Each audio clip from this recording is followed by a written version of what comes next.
Today, Michael Zuber, one rental at a time. It is Monday, March 14th, and this is your daily financial news. Before we get into the news, let's congratulate three folks for getting their first or next rental property. Suhas, congratulations. Josh, congratulations. And Travis, congratulations. Folks, your cards will go out in the mail. Yes, again, we had a contest to get to 500, which you all blew away, but we are not done. We are going for the next 500. So we are still counting. We are still giving away cards. We are still trying to change and improve your financial future. So please take some selfies, write some 5-star reviews, get active with one rental at a time. Never forget, get your buy box, daily discipline. A slowdown is coming, so let's get ready for it. So when I look at the daily financial news, there is a lot of stuff going on today, but the first thing that caught my attention, actually right before I hit go or live or whatever button I hit, the 10-year note has spiked to 2.1%. I think the 10-year is telling us something. If you remember my conversations from weeks ago, maybe even a month ago, the bond market is where the quote unquote smart money lives. It dwarfs the stock market, dwarfs. So the bond market is telling us something.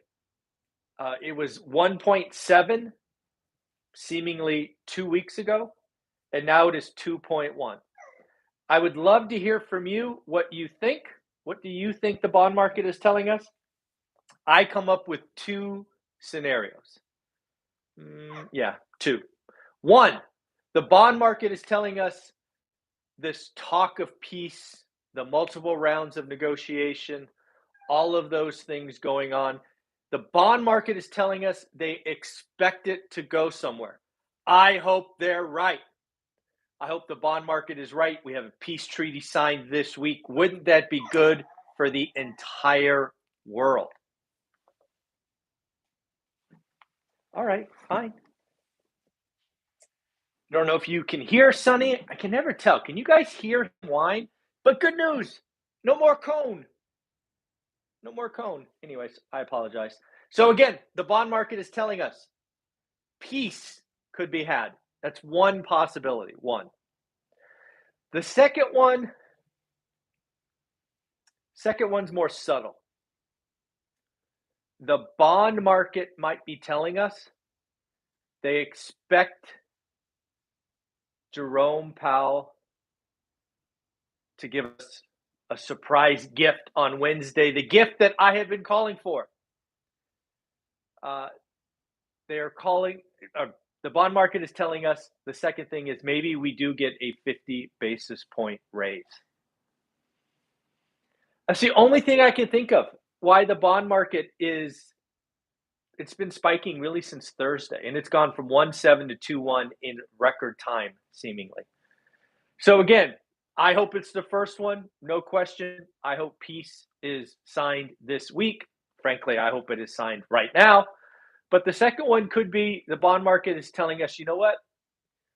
Just like Michael's been talking about for 2 weeks, Jerome Powell has set Wall Street up, and Jerome Powell is going to smack Wall Street on the butt, saying, gotcha, and thus give a 50 basis point cut. So I think it's one of those two things. If you think it is something else, let me know. I would love to hear from you. Again, I've been thinking about this for about 10 minutes when I saw the spike this morning. Pretty crazy. I don't know if you are much of a basketball fan. Obviously, I am, being a season ticket holder, at least for a little while longer, to the Warriors. I actually did not renew given all the nonsense in San Francisco. But I was watching a game this weekend, and I don't understand the rules of the road in New York. Apparently, if you don't know, they have a player named Kyrie Irving who chose not to get the shot, and thus, given the rules of New York, can't play in New York. Okay. It's the rule. It is what it is. But yesterday, he apparently can sit front row without a mask, interact with everybody around him, including players, but he can't play the game. I'm sorry.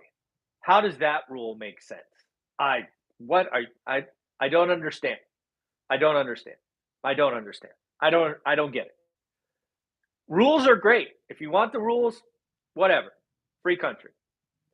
But that seems I don't understand. How can that be a rule? You can be front row, interact with everybody, including players, but you can't play the game?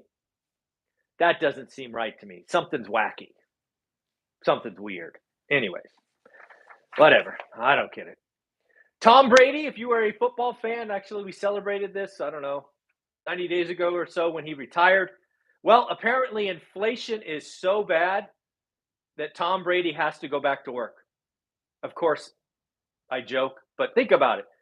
Inflation is so bad, his stock portfolio, his meme stocks are down. Tom Brady has to go back to work. Yeah, that's kind of funny, right? How many of us retired, see our stock portfolio go down, and then we have to go back to work? I don't think that happened to Tom Brady, but it is interesting. Yeah, I don't know. I thought that was a funny joke. The couple of things that I am asking about the consumer, because this channel really at its core is about the consumer. They drive the economy, they are my competition, and they are my tenants. My questions are twofold, and I'd love to hear your opinion.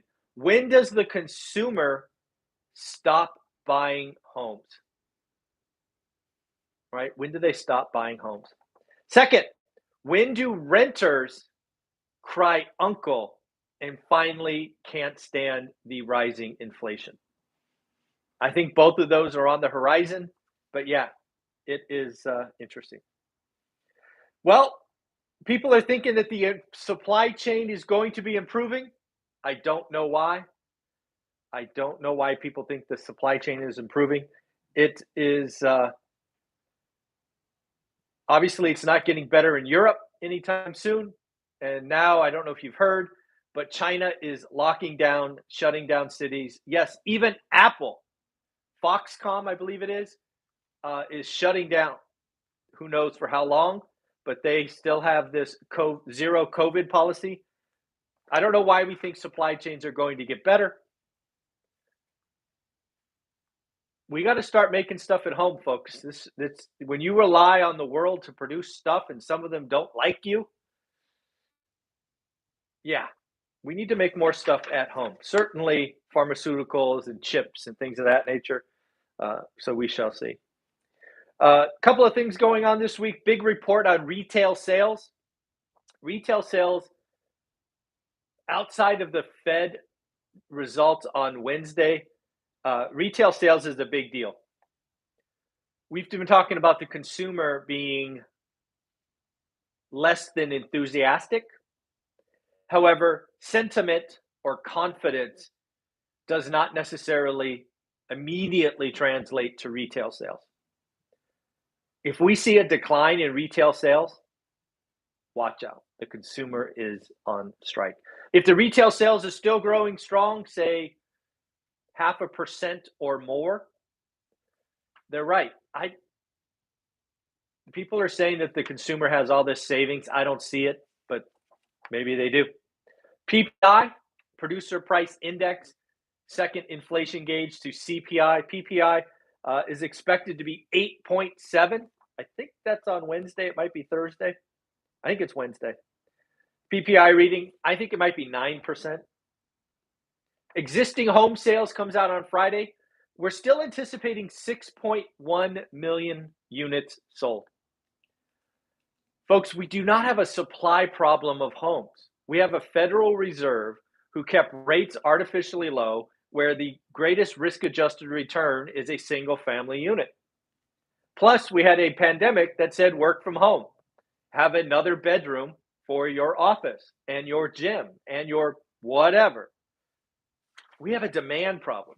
The Federal Reserve needs to cool it.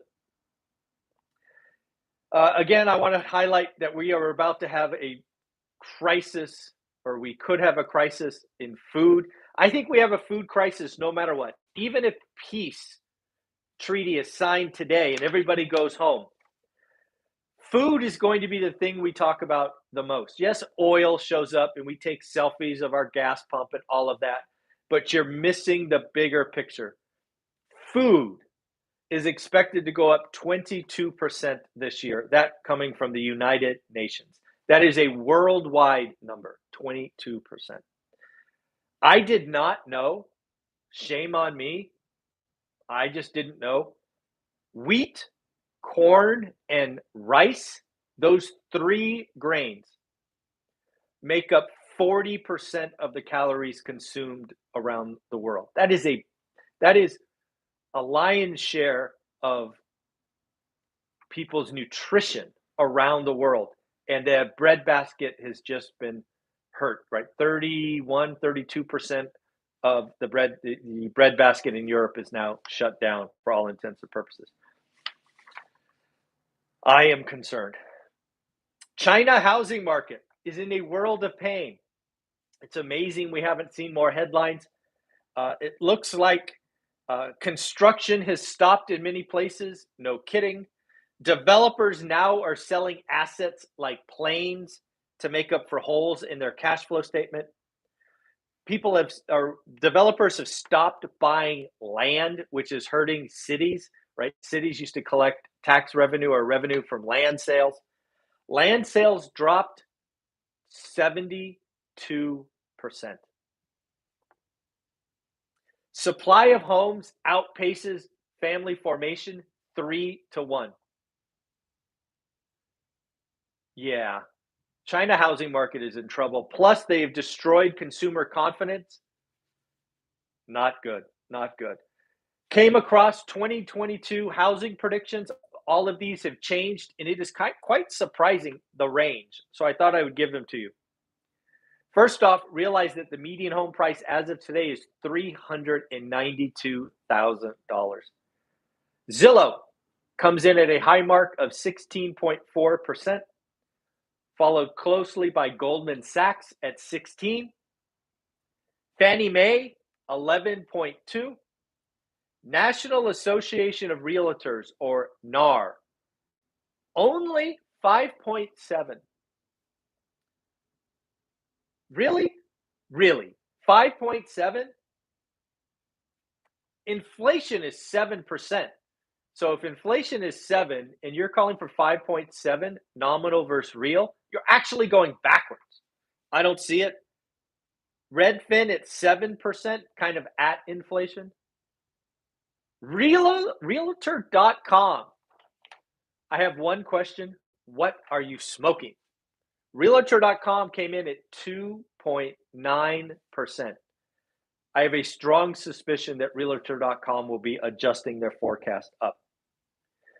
Ford Motor Company is actually forecasting a decline in car sales of 12%. Yeah, 12%. A lot of that obviously having to do with chips, but also there could be some consumer demand destruction. And again, China COVID spike shutting down Shenzhen, which is a huge manufacturing hub, and Shanghai is having some restrictions as well. Folks, this is not over. It is not over. Supply chains are not getting better. Inflation is here. The Federal Reserve needs to do its freaking job. The Fed has two jobs. Full employment, nailed it. Stable prices, flunked. That is a C if you kind of average those out. So it is going to be very interesting to see what happens this week. But once again, let's congratulate Travis, Josh, and Suhas for doing the work, finding deals in this crazy market. I'm very proud of you. These will be dropped in the mail shortly. If you want to be a part of the family, you can subscribe to the channel. Check me out on Instagram. Take my free course or my paid course. Again, the free course has the 50-year spreadsheet I reference all the time.